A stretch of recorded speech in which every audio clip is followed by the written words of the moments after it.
Ladies and gentlemen, damas y caballeros, you gotta do what you gotta do in order to survive in this world. I mean, Cat Stevens said it well when he said, "It's hard to get by just upon a smile." As much as I don't advocate it, I can understand why somebody would screw someone else over. I can understand why somebody would lie, cheat, and steal from another person because it's a crazy world. But what I don't understand is why somebody would screw themselves over, why somebody would make decisions that are self-sabotaging. Because in our consumerist society, people make decisions that go against their own self-interest.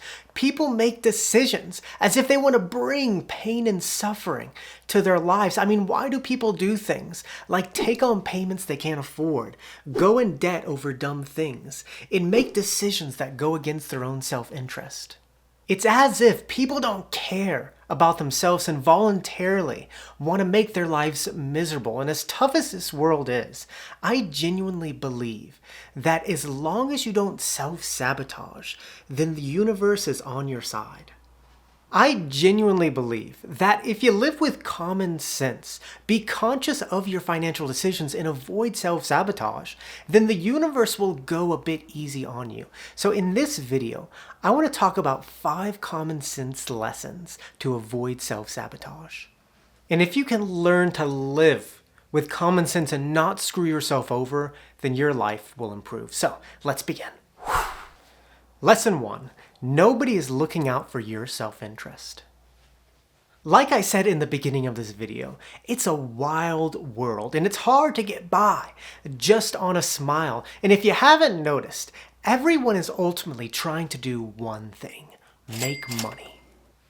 That's what life is all about, isn't it? I mean, making money and making sure the economy is doing well. And in our consumer-driven society, companies will spend millions of dollars a year to make it seem like they're looking out after your self-interest, saying their products will make you happy, or make your life better, or even make your life easier.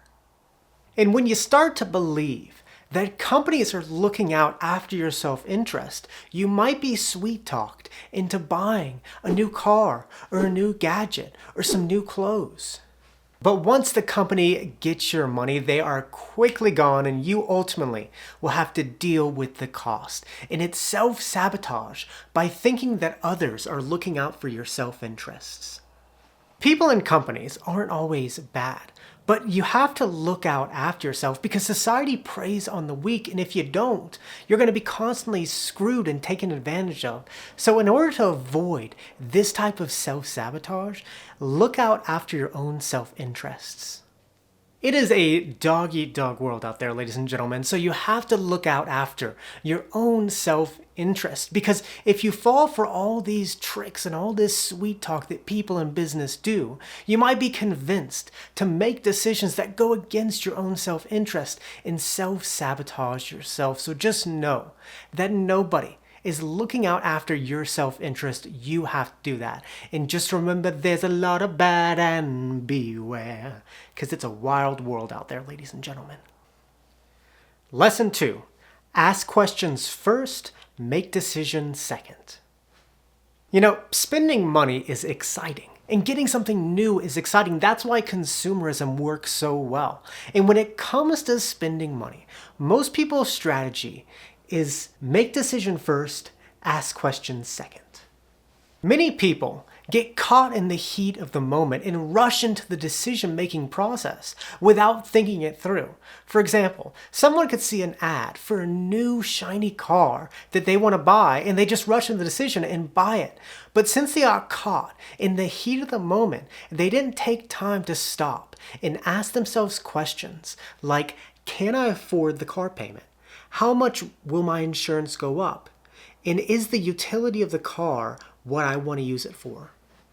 Instead, they ask themselves those questions after the decision-making process. But at that point, it's too late because they're going to have to deal with the consequences of their own actions, and their life is going to revolve around that purchase. And it's self-sabotage by making decisions before asking questions.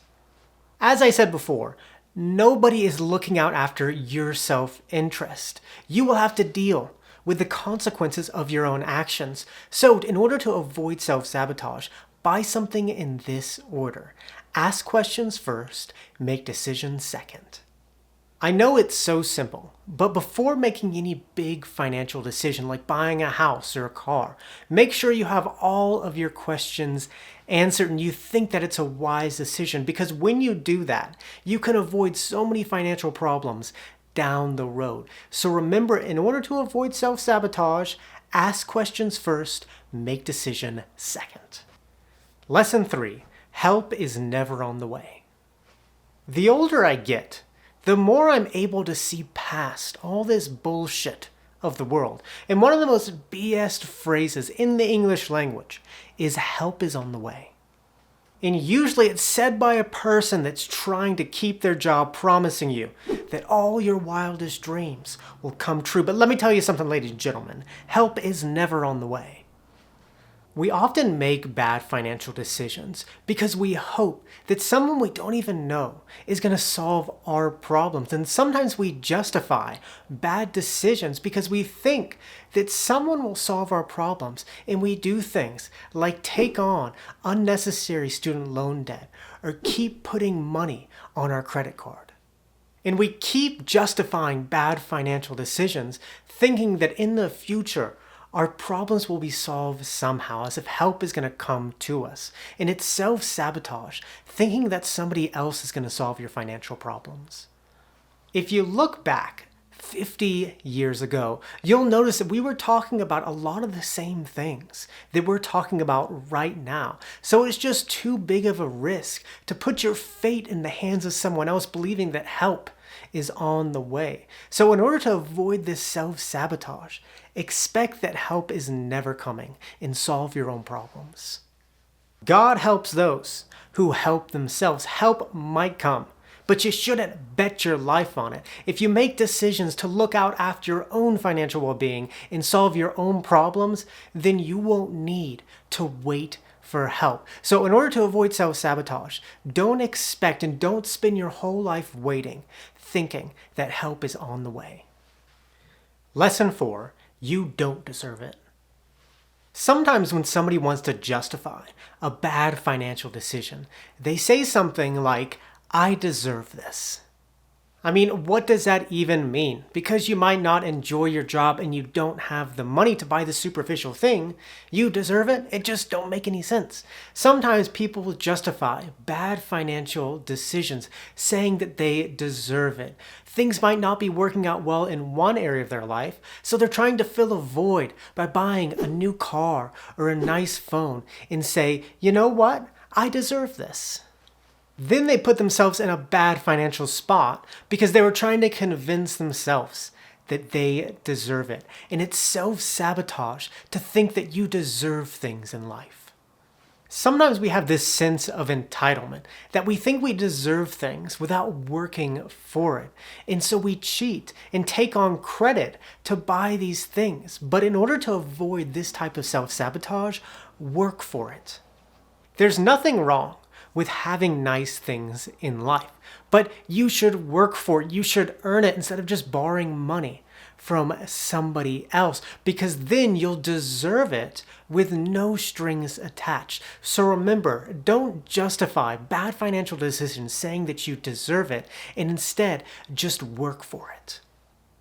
Lesson 5, consumerism is self-sabotage. When it comes to personal finance, it's important to remember that you are the one that is ultimately going to have to deal with the consequences of your actions. We often like to put the blame on other people, saying that we are in a bad financial spot because of these external forces. But the truth is, you are your own worst enemy. When you really narrow down this consumerist norm where people are spending their money on unnecessary payments or going in debt for things that they don't really need, you realize that consumerism is just self-sabotage. Spending money on things you don't need with money you don't have to impress people you don't even like is basically just screwing yourself over. It's making decisions that are against your own self-interest and harm your future self.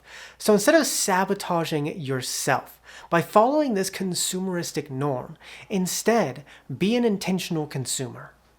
There's nothing wrong with having nice things, but when you follow this consumeristic norm where you spend first and ask questions later, it leads to a hard life. So just be intentional with how you spend your money. Consume intentionally, and the universe will be on your side as long as you just don't self-sabotage yourself. And with that, muchas gracias, que tenga un buen día. Video 97, nos vemos, chicos.